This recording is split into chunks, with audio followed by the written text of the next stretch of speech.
নমস্কার, আমি মন্দিরা রায়চৌধুরী। আমি যে ভিডিওগুলো পাঠাই আপনাদেরকে, সেগুলো কিছু তথ্য জানতে পারি, সেইগুলো দিয়ে আপনাদের মধ্যে পৌঁছে দেওয়ার জন্য আমি সেই ভিডিওগুলো বানাই।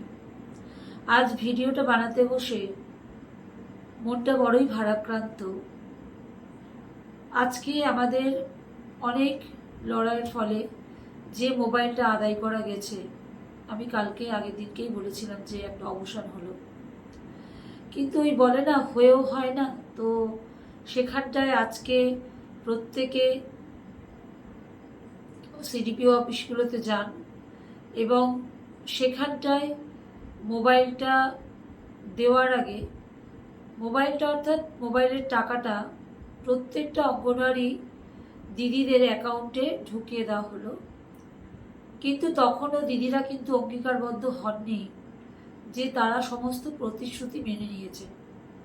কিন্তু টাকাটা সিডিপিও স্যার বা সিডিপিও ম্যাম যেখানে যেরকম আছেন তারা কিন্তু আমাদের ওপরের নির্দেশ মেনেই টাকাটা প্রত্যেকের অ্যাকাউন্টে ঢুকিয়ে দিয়েছে।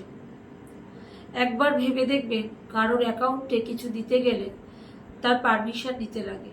আমাদের অফিসিয়াল অ্যাকাউন্ট, ওতে অফিসের সমস্ত কিছু বিল, জ্বালানি বিল বা আমাদের এই যে আমরা স্যানিটাইজারের জন্য একবার প্রোগ্রাম করেছিলাম তার টাকা, সেগুলো আমরা জানি, সেগুলোর জন্য আমাদের ভাউচার দিতে হয়, তারপরে আমাদেরকে টাকাটা দেওয়া হয়। কিন্তু এই মোবাইলের জন্য আমাদের ভাউচারটা দিতে হলো না, তার আগেই কিন্তু আমরা সেই অ্যাকাউন্টে টাকাটা পেয়ে গেলাম। সেই মেঘ না চাইতে জলের মতো ব্যাপারটা হয়ে গেল আর কি। এবারে হয়তো অনেকে বলবেন যে এতদিন আন্দোলন করা হচ্ছিল পাচ্ছি না বলে, যেই পেলাম কেন বিরোধিতা আমরা করতাম না যদি কিনা আমাদের এই মোবাইলটা দেওয়ার সময় এই 12-14টা অঙ্গীকারবদ্ধতে লিখে নেওয়া হতো। 12-14টা কলম আপনাদেরকে করা হয়েছে ওই শিটটাতে, যেখানে লেখা আছে যে মোবাইলটা হারিয়ে যাক, মোবাইলটা টার্মিনেট হওয়ার সময় দিতে হবে। দেখুন, টার্মিনেট হওয়ার সময় দিতে কোনো সমস্যা নেই, কিন্তু মোবাইলটা যদি কারো চুরি হয়ে যায় বা কোনো রকম ক্ষতি হয়ে যায়, সেটা কেন একজন অঙ্গনারী দিদি দেবে? একজন 9,000 অনারিয়াম পাওয়া দিদিমণি, সে 10,000 টাকার ক্ষতিপূরণ দেবে। তো এইগুলো তো মানে কি বলবো, এগুলো তো অঙ্গনারী দিদিমণিদেরকে নিয়ে একটা জাস্ট ছেলেখেলা চলছে।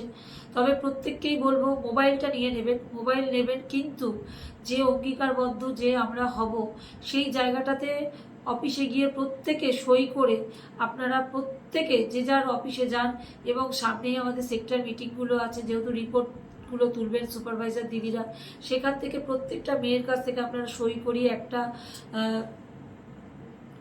স্মারকলিপি আপনারা জমা দিন সব প্রজেক্টগুলো থেকে, যে আমরা মোবাইল নেব, আমরা কাজ করব, আমরা সরকারের কাজ করতে আমরা বাধ্য, কাজটা আমরা করে দেব। কিন্তু যে অঙ্গীকারবদ্ধগুলো, যে 10টা অঙ্গীকারবদ্ধের যে কলামগুলো দেওয়া হয়েছে, সেই কলামগুলোর মধ্যে থেকে 2-3টে মানে সাবজেক্ট তুলে নিতে হবে ওনাদেরকে। যেটা হচ্ছে ক্ষতিপূরণ আমরা দিতে পারবো না, রসিদ আমরা দিয়ে দেবো, মোবাইল কেনার রসিদ অবশ্যই দেবো আমরা, যেটাকে পাকা বিল বলছে, দিয়ে দেবো আমরা। যখন আমরা টার্মিনেট হব আমরা অবশ্যই মোবাইল ফেরত দিয়ে দেবো। গভর্নমেন্টের জিনিস কেন আমরা আত্মসাৎ করতে যাব? কিন্তু কোনো জায়গায় যদি একটা দিদিমণি, অঙ্গনারী দিদি হঠাৎ করে আকস্মিকভাবে মারা যান, তখন সেই দিদিমণির ফ্যামিলি সেই দিদিমণিকে নিয়ে দেখবেন না, সে তার ওই মোবাইলটা 10,000 টাকা ব্যবহার করতে সেইটা গিয়ে অফিসে জমা দিতে চাইবেন। এইগুলো মানে অমানবিক যাকে বলা যায়, এই অমানবিকতাটা দূর করাটা অবশ্যই দরকার। আমার মনে হয় এটা মাননীয়া মুখ্যমন্ত্রী মমতা বন্দ্যোপাধ্যায়ের এরকম নির্দেশ হতে পারে না, উনি যথেষ্ট মানবিক। আমি সেই জায়গা থেকে দাঁড়িয়ে বলবো, এটা আমাদের সম্ভবত আমাদের ডিপার্টমেন্টেরই চালাকি। আপনারা ডিপার্টমেন্ট অবধি পৌঁছানোর চেষ্টা করুন। সবাই সবার প্রজেক্টে 29 তারিখ খুলছে, 29 তারিখে আপনারা প্রত্যেকে একটা লিখিত জমা দিন যে আমরা টাকা নেব, কাজ করব, মোবাইল কিনবো, সব ঠিক আছে, কিন্তু আমরা অঙ্গীকারবদ্ধ হব ওইটুকুনিতেই যেটুকু আমাদের না করলে অসুবিধা নেই, কিন্তু আমরা কখনোই ক্ষতিপূরণটা দিতে পারবো না। যদি ক্ষতিপূরণ দিতে হয় আমাদের 10,000 টাকা দেওয়ার দরকার নেই, এটা একটা বলার। আর সব থেকে আজকে ভিডিওটা করতে বসে খুব খারাপ লাগছে যে আজকে আমরা যে লড়াইটা লড়ছি, আমাদেরই একজন সহকর্মী দিদি ট্রাকের ধাক্কা খেয়ে, নদিয়া জেলার দিদি, উনি প্রাণ ত্যাগ করলেন।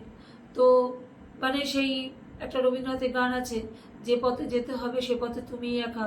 দিদি আপনার জন্য শোকাহত, মর্মাহত আমরা প্রত্যেকেই। এ লড়াই চলছে, চলবে, আগামী দিনেও চলবে। আপনি সেই লড়াই হয়তো সামিল থাকতে পারবেন না, তবে ওপর থেকে অবশ্যই আমাদের লড়াইয়ের জয়ের আশীর্বাদ করবেন আপনি। খুব খারাপ লাগছে দিদি আপনাকে হারিয়ে। আজকে আপনারা সোশ্যাল মিডিয়ায় যখন আপনার ছবিটা দেখছি, যেখানে আমরা 10,000 টাকা নেব কি নেব না, মোবাইলটা নিয়ে কাজ করব কি করব না, এই লড়াই লড়ছি, সেই সময় আপনি আপনার জীবনের লড়াই থেকে মানে জীবন যুদ্ধে আপনি হেরে গিয়ে চলে গেলেন। এটা আমাদের কাছে খুব দুঃখজনক এবং মর্মাহত আমরা প্রত্যেকে। এই বলে আমি আমার বক্তব্য শেষ করছি।